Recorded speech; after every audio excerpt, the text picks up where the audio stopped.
Welcome to the Geopolitical Podcast. I'm Leszek Sykulski. A very warm welcome to you all. Today, we are looking at the US National Security Strategy 2025, and I want to be very clear from the start. In my opinion, this document marks the definitive end of liberal hegemony in American grand strategy. Let's unpack this from a realist perspective. For decades, US foreign policy was framed in the language of values, democracy, rules, and multilateral institutions. That era is over. NSS 2025 doesn't speak the language of ideals. It speaks the language of power. This is not about values. It's about interests. The United States no longer believes that global stability can be engineered through norms or moral leadership. On December 16, 2025, an Applebaum wrote in The Atlantic that US national security strategy signed by President Donald Trump is not really a strategy document. To be more precise, I'll quote an excerpt. Applebaum wrote, "This is not really a strategy document, it's a suicide note. If the ideas within it are used to shape policy, then US influence in the world will rapidly disappear and America's ability to defend itself and its allies will diminish." End of quote. From a realist perspective, that critic fundamentally misunderstands how power, security, and survival actually work in international politics. Realism begins with a simple premise. States exist in an anarchic international system, and their primary obligation is not to universal values, but to their own survival, power, and strategic interests. Applebaum's argument assumes that American security, American grand strategy is inseparable from the global advance of liberal democracy. Realists reject this assumption outright. History shows, in my opinion, history shows that the United States has often been most secure, not when it crusaded ideologically, but when it managed balances of power, struck pragmatic bargains, and prioritized core interests over abstract missions, abstract ideologies. Applebaum laments that the strategy doesn't name Russia and China loudly or frame them as ideological enemies. But realism asks a different question.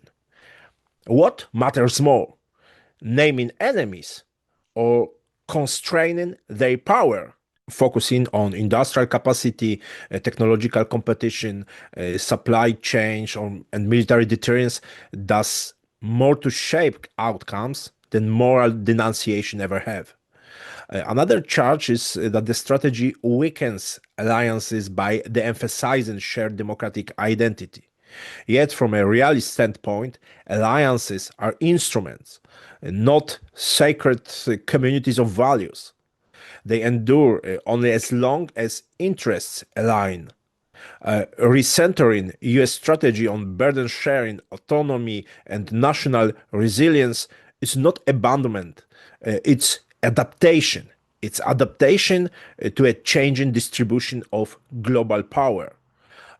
Most importantly, realism warns against confusing means and with ends. Democracy may be desirable, but it's not a primary currency of international order. Power is. Power is. States compete over resources, security buffers, trade routes, and technological dominance, not over moral approval. If there is a danger to American strategy today, in my opinion, it's not realism. It's ideological overreach, the belief that the world can be remade in America's image at acceptable cost. The new strategy signals a retreat from that illusion. From a realist lens, this is not suicide. It's a long overdue recognition of limits. The US national security strategy signed by President Trump accepts multipolarity and focuses on managing balances of power where its core interests are at stake. Uh, what we are seeing is a shift toward offshore balancing in practice, not in theory. Fewer permanent commitments, fewer open-ended wars, and much greater reliance on regional actors, proxies, economic pressure, and technological dominance.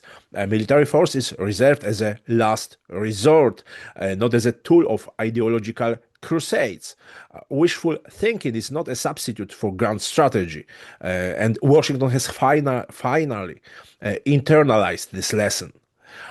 Europe is perhaps the clearest victim of this shift. The European Union is no longer viewed as a strategic heart of the West. In Washington's eyes, a strong and unified Europe is not a partner, but a potential competitor, slow, overregulated, and occasionally disobedient. The preference is clear: bilateral leverage over collective autonomy, fragmented states over consolidated power, obedience over strategic independence. NATO still matters, but not as a community of shared values. It's an instrument to discipline allies, extract resources, and shift the cost of security away from the United States. Geopolitics starts when emotions end, and a sentimentality about transatlantic relationship has no place in NS 2025. China, by contrast, sits at the very center of American strategic thinking. But this rivalry is not ideological. The United States is not trying to export democracy to China or transform its political system. This goal is containment without collapse, deterrence without war, dependency without dominance. Technology, AI, rare earths, supply chains, these are the real battlefields. The objective is simple: limit China's strategic options while preserving American primacy where it still matters most. Russia, meanwhile, has been downgraded. It's no longer the primary global threat, but regional disruptor to be managed indirectly. Proxy conflicts, sanctions, influence operations, this is a strategy of exhaustion, not confrontation. The strategic center of gravity has moved away from Eastern Europe. This fact may be uncomfortable, especially in Warsaw, in Riga, in Vilnius, etc. But realism doesn't care about comfort.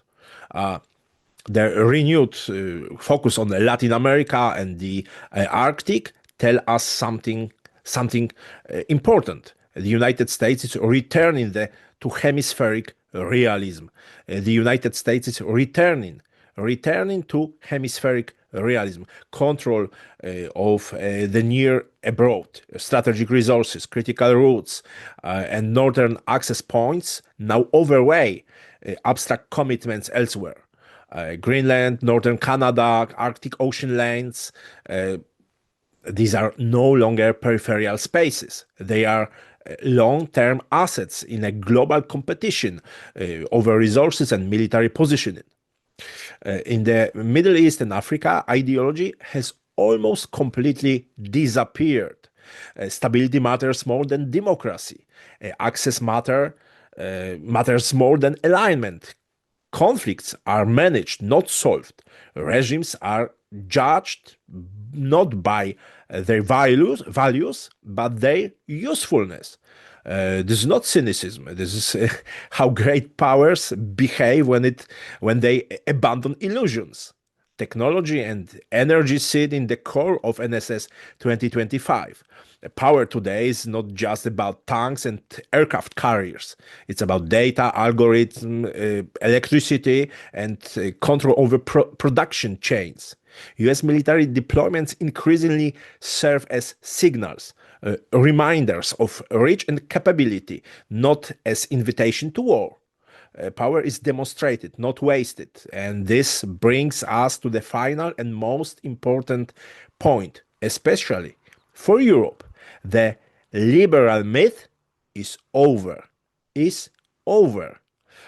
The idea that the West is moral community bound by shared values has collapsed. What remains is hierarchy, interest, leverage, and utility.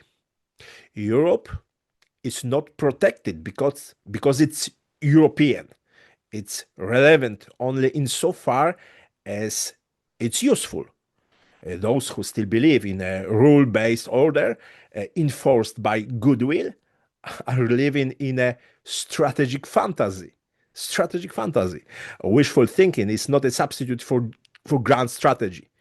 The US National Security Strategy 2025 is not a betrayal of liberalism, it's an obituary. The United States have moved on. It now plays the world as it is, not as liberal theorists imagined it should be. Those who fail to adapt will be managed, ignored, or exploited. This is the logic of power politics. Geopolitics starts where emotions end. Thank you for watching. Subscribe for a realist view of global affairs with me, Leszek Sykulski. Thank you.